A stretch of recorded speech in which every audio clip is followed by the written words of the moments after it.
ಆದರೆ ಸನ್ಮಾನ್ಯ ಕುಮಾರಸ್ವಾಮಿ ಅವರು ನಿನ್ನೆ ತುರುವೇಕೆರೆಯಲ್ಲಿ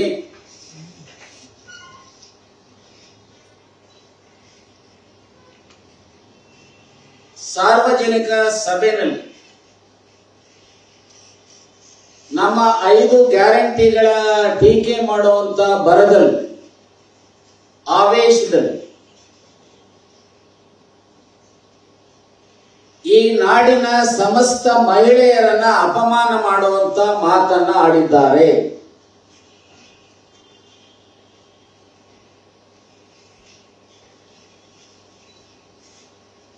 ಅವರು ಮಾತನಾಡುತ್ತಾ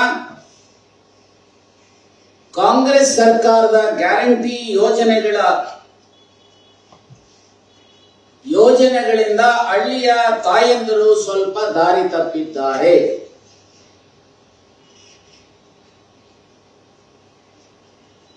ಗ್ಯಾರಂಟಿಗಳಿಂದ ಇಂದು ಗ್ರಾಮಗಳಲ್ಲಿ ಕೌಟುಂಬಿಕ ಬದುಕು ಏನಾಗಿದೆ ಎಂಬ ಬಗ್ಗೆ ತಾಯಂದಿರು ಸ್ವಲ್ಪ ಯೋಚನೆ ಮಾಡಬೇಕು ಅಂತೇಳಿ ಹೇಳಿದ್ದಾರೆ.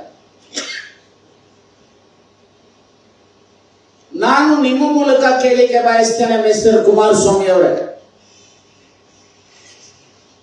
ದಾರಿ ತಪ್ಪಿದ್ದಾರೆ ತಾಯಂದಿರು ಅಂತ ಅಂದ್ರೆ ಏನು? ಯಾವ ರೀತಿ ದಾರಿ ತಪ್ಪಿದ್ದಾರೆ? ನಿಮಗೂ ದೊಡ್ಡ ಕುಟುಂಬ ಇದೆ, ನಿಮ್ಮ ಕುಟುಂಬದಲ್ಲೂ ಮಹಿಳೆಯರಿದ್ದಾರೆ.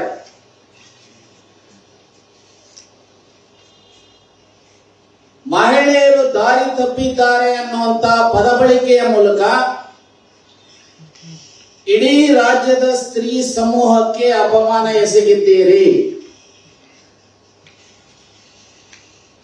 ಭಾರತೀಯ ಜನತಾ ಪಾರ್ಟಿಯವರ ಜೊತೆಯಲ್ಲಿ ಸಖ್ಯ ಮಾಡಾದ ಮೇಲೆ ಆ ಬಿಜೆಪಿಯವರ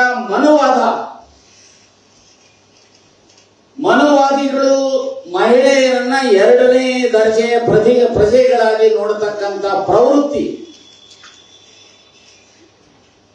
ಇವತ್ತು ನೀವು ಸಹ ತೋರಿದ್ದೀರಿ. ಇದು ಮಹಿಳೆಯರಿಗೆ ಮಾಡಿರುವಂತಹ ಅಪಚಾರ, ಸಂವಿಧಾನಕ್ಕೆ ಮಾಡಿರುವಂತಹ ಅಪಚಾರ. ನಾನು ಇಷ್ಟೇ ಹೇಳಿಕೆ ಬಯಸ್ತೇನೆ, ನಿಮಗೇನಾದರೂ ಸಹ ಪರಸ್ತ್ರೀಯನ್ನ ಮಾತೃಸ್ತ್ರೀ ಅಂತ ಹೇಳಿ ಕಾಣುವಂತ ಪ್ರವೃತ್ತಿ ನಿಮ್ಮಲ್ಲಿ ಏನಾದರೂ ಇದ್ರೆ ಕೂಡಲೇ ಈ ಮಹಿಳಾ ವಿರೋಧಿ ಹೇಳಿಕೆಯನ್ನ ಹೇಳಿರ್ತಕ್ಕಂಥದಕ್ಕೆ ಅನ್ಕಂಡೀಷನಲ್ ಅಪಾಲಜಿಯನ್ನ ರಾಜ್ಯದ ಮಹಿಳೆಯರಿಗೆ ಕೇಳಬೇಕು.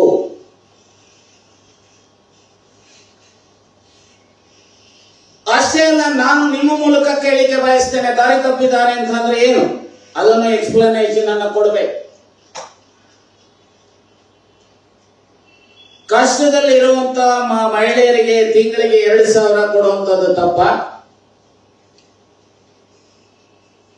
ಬೇರೆ ಬೇರೆ ಊರುಗಳಿಗೆ, ದೇವಸ್ಥಾನಗಳಿಗೆ, ಯಾತ್ರಾ ಸ್ಥಳಗಳಿಗೆ ಉಚಿತವಾಗಿ ಬಸ್ ವ್ಯವಸ್ಥೆ ಮಾಡಿರುವಂತದ್ದು ತಪ್ಪ?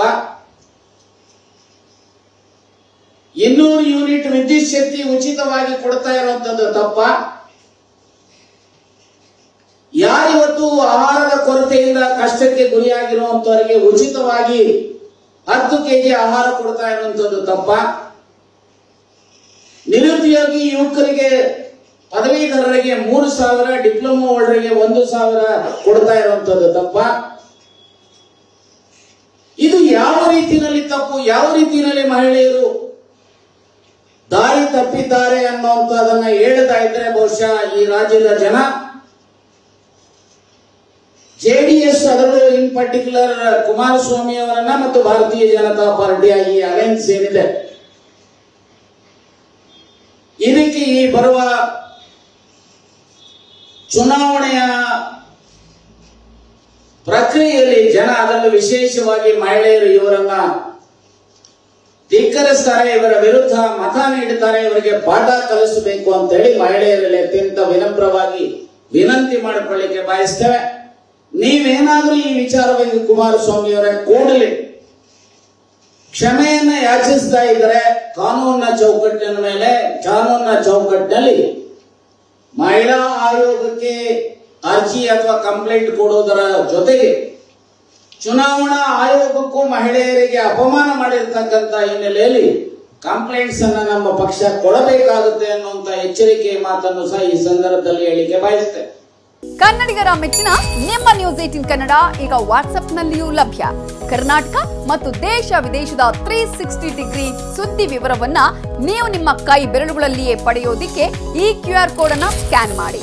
ನಮ್ಮ ಚಾನೆಲ್ ಅನ್ನ ಫಾಲೋ ಮಾಡಿ, ನೋಟಿಫಿಕೇಶನ್ ಆನ್ ಮಾಡಿ.